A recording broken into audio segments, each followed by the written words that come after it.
Welcome to Trust the Cones.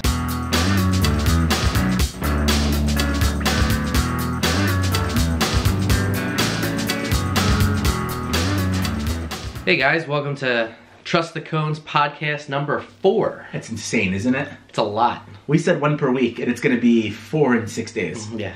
I don't think the pace will continue, but we got a lot to talk about right now. Yeah. So. And we appreciate you guys listening. Listeners from all over the world, which is really cool to see. Yeah, it's crazy. It's super exciting that we've been around for less than a week. We already have way more listens than I ever would have expected. And, yeah. They're not all from the U.S., which shocks us. They're not all from Montgomery County in the U.S., which is the most shocking part. We're getting people from all over the country, all over the world. And I think they like us better than our locals. I think it's actually true. But it's really exciting. So we're so thankful for all you who have listened and continue to listen. Hopefully we give you more good stuff to listen to. Definitely. And today we're going to talk about Machamp and why you should have an army of Machamp. Yeah, this Pokemon is so good that we are devoting a whole podcast to it.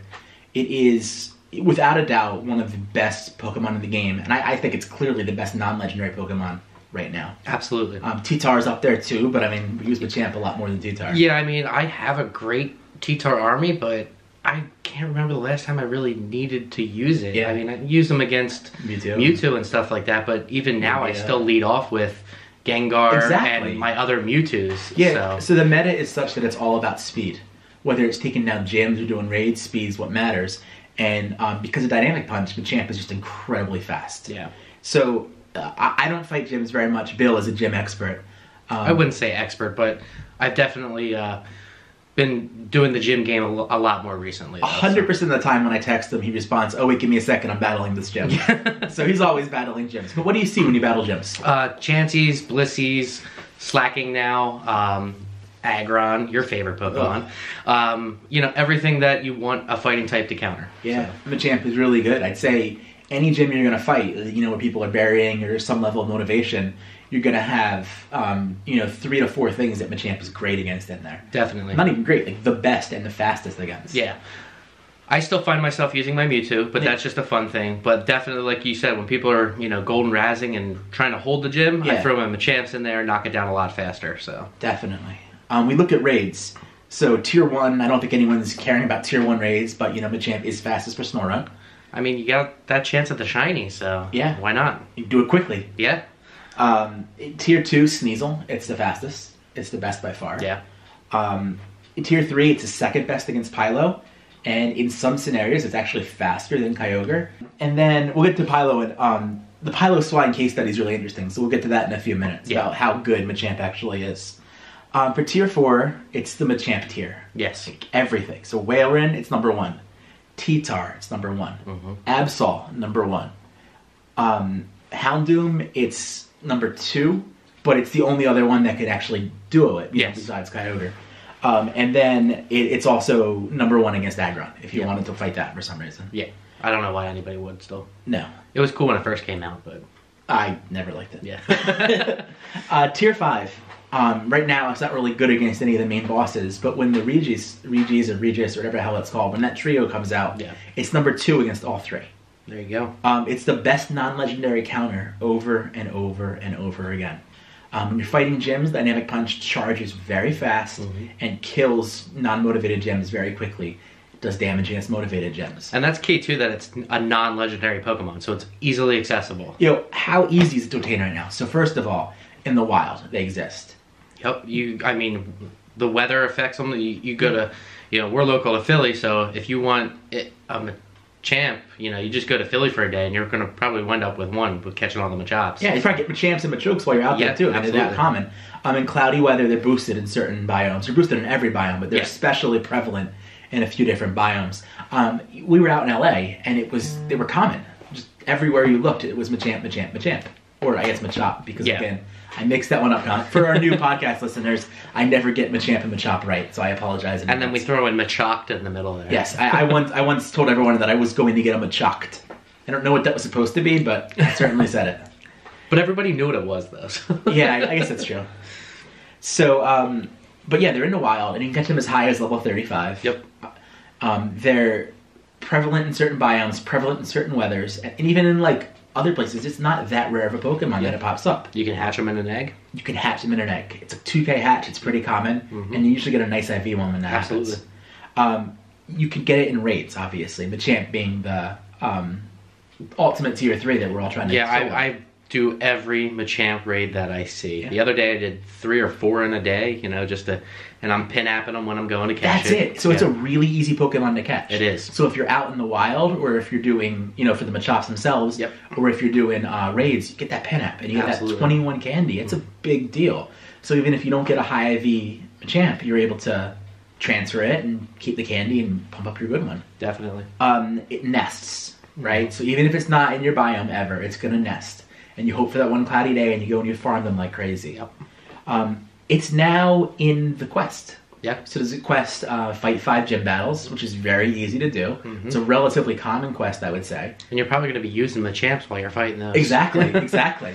So you get a Machop. It's level 15, so it's probably not going to be like put into your lineup kind of good or anything. Depends. I mean, you get a good IV one. You may get 100, you know. It's worth boosting if you get 100. But either way, it's a pin app, and you're looking at 6-7 candy every single time. You can walk it. So a lot of the stuff in the game, I'm at the point now where I walk legendaries. I don't believe there's any value in walking anything else. I think you're going to complete the decks at some point anyway. I think obviously if you need to do Carp for Mew or something like that, you can make exceptions. But in general, if you don't have 6 max Machamp, I recommend walking Machop. You know what I'm walking right now? Machop. Well, Machamp. Same deal. Yeah. But I said the right one. I said the one I meant at the time. I just was wrong about what you're walking. Yeah, it's 3 kilometers for 1 candy, which is really good value for something that we're all going to use. You can put it in a gem, and you can bury it. And if you have friends, I have a couple friends. A couple? Yeah, so we could do it. Me and my 2 friends that I have, we could each put a Machop, a Machoke, and a Machamp in the same gem. Bury them all, you know? 1 out of 82 times, we're going to get candy. It's going to add up. So at this point, there is no excuse not to have 6 max Machamp. I said Machamp with a T at the end. That's a new one. Well, so I only have 5 right now, but I am working on my 6th. I have my Machocked ready to go. It's just waiting on the 100 candy, and then it'll be a Machamp, and then it's going to get boosted to level 40, just because they're just that good. And I'm saying maxed. I mean, level 36 is more than okay. If you have 15 attack at level 36, that's the break point for Tyranitar and a couple other things too, coincidentally. Yes. So you're in really good shape once you get there. I just don't like to stop if I'm powering something up. Well, a Dynamic Punch fires off a lot. So if you're going to be firing off Dynamic Punches, it breaks at a bunch of higher levels. So if you want to get more damage, you know, there you go. And if you want to survive longer, you get more bulk. Yeah, well, we always talk about more balls. So definitely pump them. Yeah, think about it, right? You know, when we're battling the Regises, if we have level 40, you know, armies of Machamp, and everyone else has like a couple Machamp, maybe some of their level 25s that they called it raids or whatever, like, you're going to kill them in damage balls. Definitely. You're going to get so many more, and it's going to matter. That's a hideous boss, the whole Regicycle. Yeah, I'm not looking forward to it. No, it's an awful Pokemon, and it's not really useful in the game, and it requires a large amount of people. But the bright side about that is that's a situation where the players who have Machamp, or, you know, the next legendary, which I don't think a lot of people are going to have. Correct.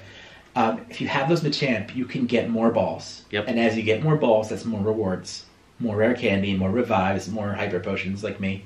Yeah, we get hyper potions. Yeah, I mean, we did a lot of raids today, and I got rare candies like crazy, and it's because I was winning the extra damage balls. Yeah, we were in a group of 9 people for most of the day, fluctuated between 7 and 11, but generally it was around 9. And we're raiding, and it was, vast majority was Latios. But we had good Rayquaza, we have good Dragonites, to the point where our lineups are doing so much damage so quickly that the Agrons and even the T-Tars next to us just are getting 1 ball, and we're getting 2 and 3 every time. And then obviously Mystic's winning the team. Makes a big difference. Yeah, and again, so the whole day, people are like, oh, I got no rare candy, you know? There was a poor Instinct player with us who was doing a decent amount of damage, but he was the only one in a Mystic group. And all day, you know, we're getting 6, 9, 12 rare candy, and he's getting none. So those damage balls, that's the entire game. And I think a lot of people don't understand that. Still, yeah. And I just really think that having an army of Machamp allows you to find opportunities to get those damage balls. Definitely. The tier 4 raids, that's pretty damn good rewards. Oh, absolutely. I mean, legendaries are better. I mean, not by much, though. No, and the other thing is, so often you end up either because you live in a city where raids or lobbies are always full, or because you have like a group you're raiding with, you end up with bigger groups of legendaries. If you can get like a 3-person to 5-person tier 4, you guys can all get really good rewards and, 12 to 14 balls every time. Yeah. We keep talking about the short man raids, and the best way to do it is having armies like this. Yeah. Ready to go. So this is kind of a call to action for you guys. I really want to see everyone go out and focus on Machamp. Yeah. Focus on Machamp too. But basically, if you see a raid and you have a pass, do the Machamp raid. Absolutely. If you can't solo Machamp yet, find a friend to help you, and then in the meantime, build up an army to solo Machamp. I feel like we have a video somewhere about how to do it with level 30 Pokemon. We definitely do. So yeah, Machamp is easily soloable with level 30s if you have the right counters. Yep. There's a Trustacoons video about that already, which is great. It's outdated, and now there's more outdated in the fact that there's more counters. There's a lot more counters. Yeah, so things like Rayquaza, if you catch a Rayquaza at level 25, pop that right in there. With the flying moves, you're killing it. Yeah, so it's an easy thing to do, right? And then you guys are going to thank me once you have your Machamp, because you're going to roll through gyms, you're going to roll through these tier 4 raids, you're going to start getting all these damage balls and rare candy, and then you can power up your legendaries that are epic, Yeah, absolutely. I don't think there's much fear of Machamp being not so good anytime soon. No, I mean, it's going to be... There'll be a point, it'll get replaced at some point. Eventually, but it's going to be a bit. Yeah, I mean, who knows how, they're kind of trying to slow down, I think, how fast they release things because they want to keep it interesting. Right. So it's going to be good for quite a while. And even so, Dynamic Punch is the key. So that really is what makes it so good. So if a different fighting type comes out, it doesn't have Dynamic Punch, it may not be nearly as good to begin with. Exactly. So even if we knew Gen 4 was coming out, in September, and we knew that I think it's Galand, it's called, the Evolved Kirlia, even if we knew that was better, we still have that 6 months where we could be getting all those damage balls and everything. I mean, who knows if that's going to be as easily accessible as well too. Exactly. Is it going to be in raids? Don't know. Are you going to need a special item to get it or something? Exactly, yeah. Yeah, I actually don't think that's going to be better than Machamp regardless of moveset. Yeah, I agree. But it's just an example. I really think that it's a safe investment. It's a worthwhile investment. Frankly, it's not a rare candy investment. It's a walking and nest. Yeah, definitely don't waste your rare candy on it. I've been tempted a few times because I wanted to get I wanted to get it done, but I'm like, there's no point.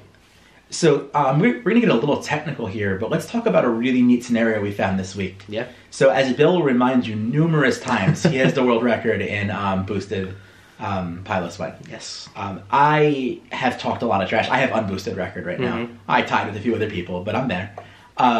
So I talked a lot of trash that as soon as it rained, I'm going to take my Kyogre and wreck him, destroy his time. So Kyogre sims about 4 seconds faster on unboosted Piloswine, and it sims about 2 to 3 seconds faster on boosted Piloswine, on average, right? Yeah.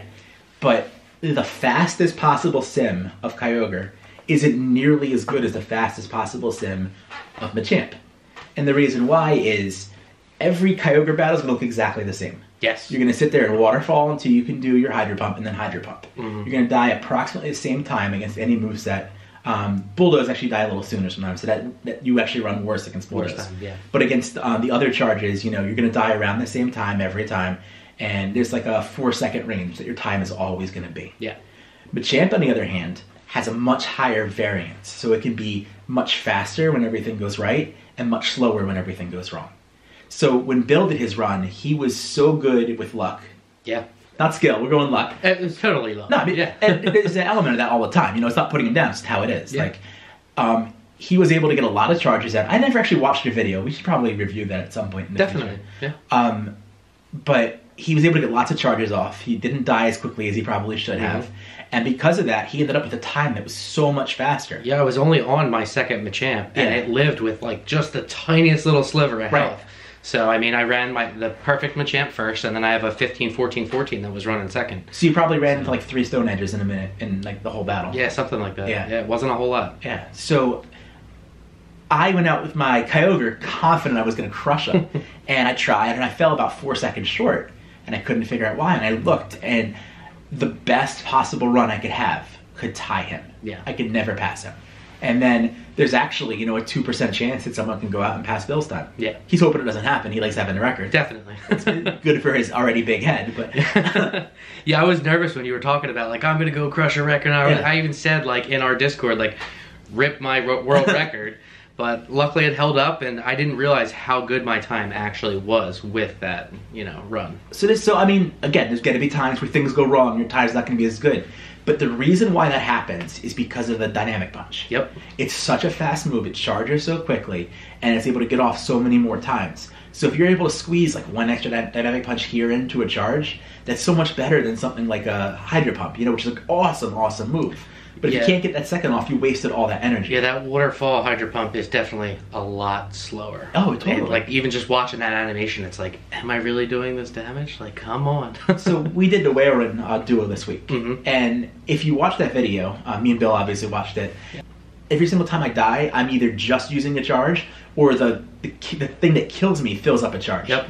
It's so fast with how quickly it charges, and it can just go off over and over again. Yeah. It's not like a Leaf Blade level spam where, like, you know, if set 5 you can just spam it nonstop. But it's such a powerful move so quickly. It really is. I mean, just Machamp in general attacks so fast. Yeah. You know, just watching the animation, you can kind of see how fast it actually is. And yet, when Houndoom comes to the US, we're going to have to dodge. Like, definitely. So one of the challenges that we're going to do together is going to be beating a Houndoom with only Machamp. Yep.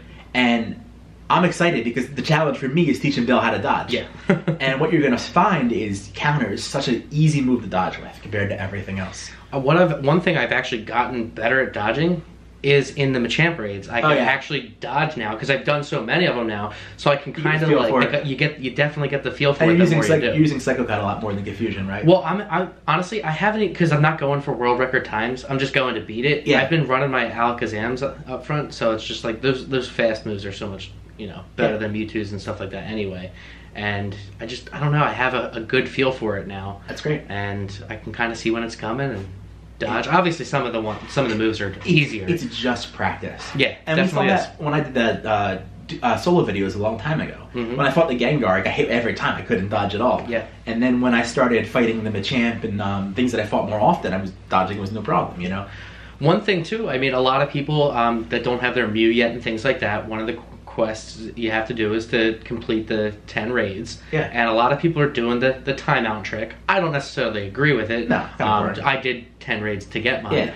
But that's one good way if you want to just sit and practice dodging, though. Yeah, you can go to a Machamp raid, just practice your dodging, let it time out, and let yourself die and everything. Or on the other hand, if you want to do a T-Tar duo, but you're in the level 30 to level 35 range, yeah, you can practice dodging the Stone Edges, which is very difficult. Definitely. And the Fire Blast, which is a lot easier. Yeah. So, yeah, it's a great idea. But yeah, I mean, it's just practicing the dodges is definitely, you know, going to make a difference. And we saw that with the Wailord video again. Mixtape is an awesome raider, you know, like a prolific raider at this point.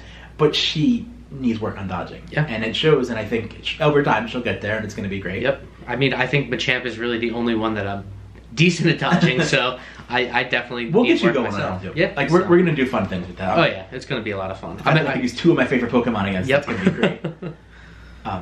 So that's really the Machamp story, guys. Yeah. Go out and get them. You won't regret it. It's a great use of dust. Target at level 36 breakpoint, but if you can go higher, go higher. Don't use the rare candy. Yeah, don't waste your rare candy, definitely. But there's so many other ways. Walk it, bury it, farm it in nests or in biomes, raid it, quest it, whatever you got to do. Pin apps. Yeah, I mean, that's like the #1 pin app target in my mind. Absolutely. All right, guys. Thank you so much for listening. Thank you, and we'll definitely talk to you soon. Bye. See ya.